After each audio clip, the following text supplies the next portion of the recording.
Ayuhal ahibbatul kiram, hari ini umat Islam merayakan hari kemenangan, merayakan hari falah, keberuntungan, karena telah menang melawan musuh yang paling kuat, musuh yang paling dahsyat. Itulah yang namanya nafsu.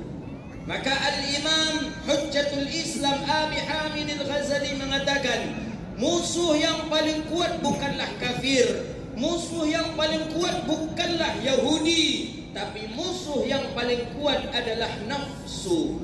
Maka setelah balik daripada perang Uhud, ketika itu Nabi SAW mengatakan kepada sahabat, kita akan kembali lagi kepada jihad yang lebih besar lagi, kata Rasulullah. Padahal sahabat mengatakan jihad sebelumnya itu jihad yang sudah paling besar.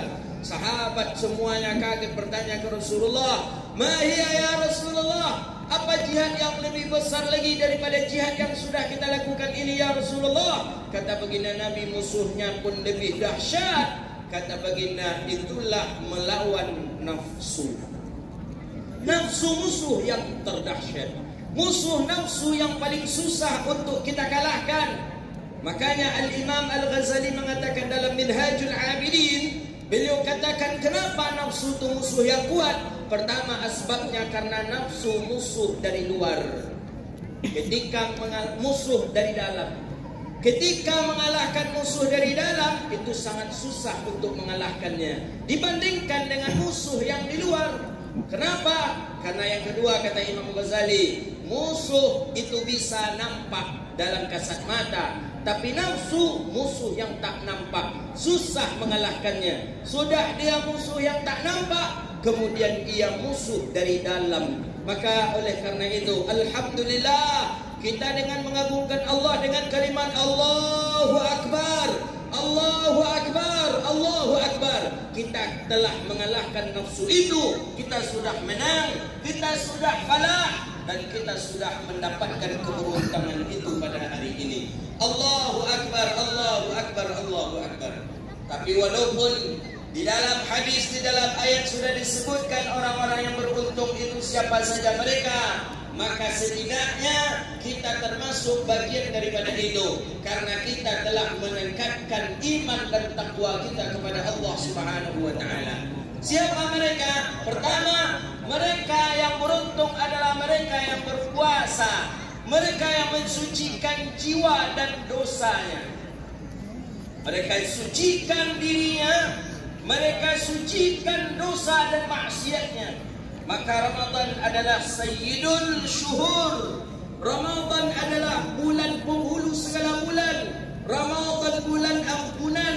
Maka celaka orang ketika dia mendapatkan Ramadan tapi dosanya belum diampuni oleh Allah Subhanahu wa taala. Begitu di dalam hadis Sunan At-Tirmidzi, Sayyidina Jabir ibni Abdullah meriwayatkan hadis, ya Rabbi, ketika Nabi naik mimbar, Nabi baca amin.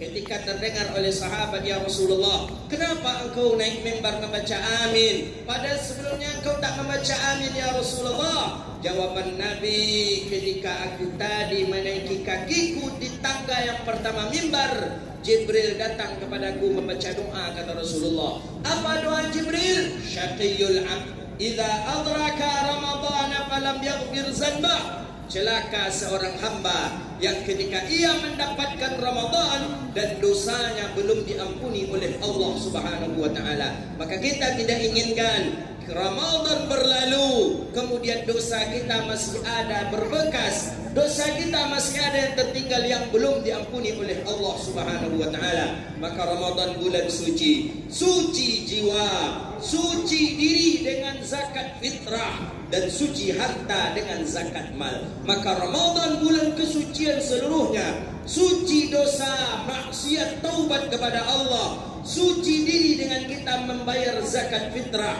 suci harta dengan kita mengeluarkan zakat mal. Maka orang yang melaksanakan seluruh perintah Allah dalam Ramadan, kawaladathu ummuhu, dia bersih, dia suci seperti anak yang baru dilahirkan oleh ibunya.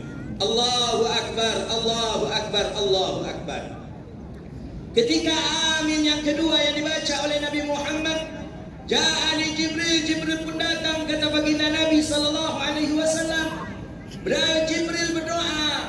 Apa doa Jibril? Syaqiyul abd, celaka seorang hamba, man idza adraka walidayhi wa lam yubirruhuma wa lam yadkhalhuma al-jannah.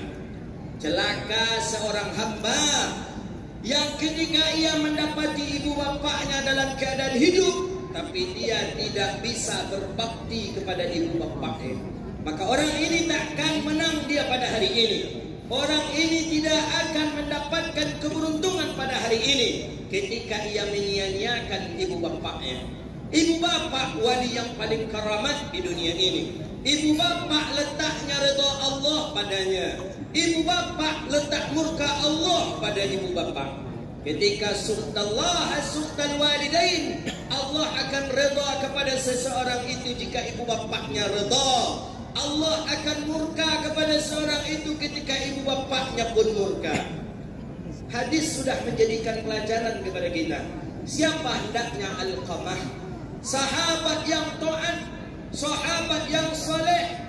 Bahkan Imam Dalilul Falihin Al-Syekh Ilan As-Sidqi Al-Adhari mengatakan dalam Riyadhus Salihin, syarah daripada Riyadhus Salihin, bahwa Alqamah rajulun saleh. Alqamah ini laki-laki yang baik, laki-laki yang taat, tahajud tak pernah tinggal, duha tak pernah tinggal, sedekah banyak, haji dan umrah tiap tahun. Tapi ternyata Alqamah susah mengucapkan kalimat La ilaha illallah. Berat.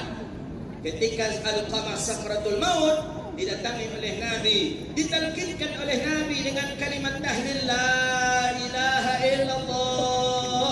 Ditalkinkan oleh Nabi, susah Alqamah mengucapkan La ilaha illallah, padahal orang saleh. Tapi karena tersinggung wali yang paling keramat, yaitu ibunya,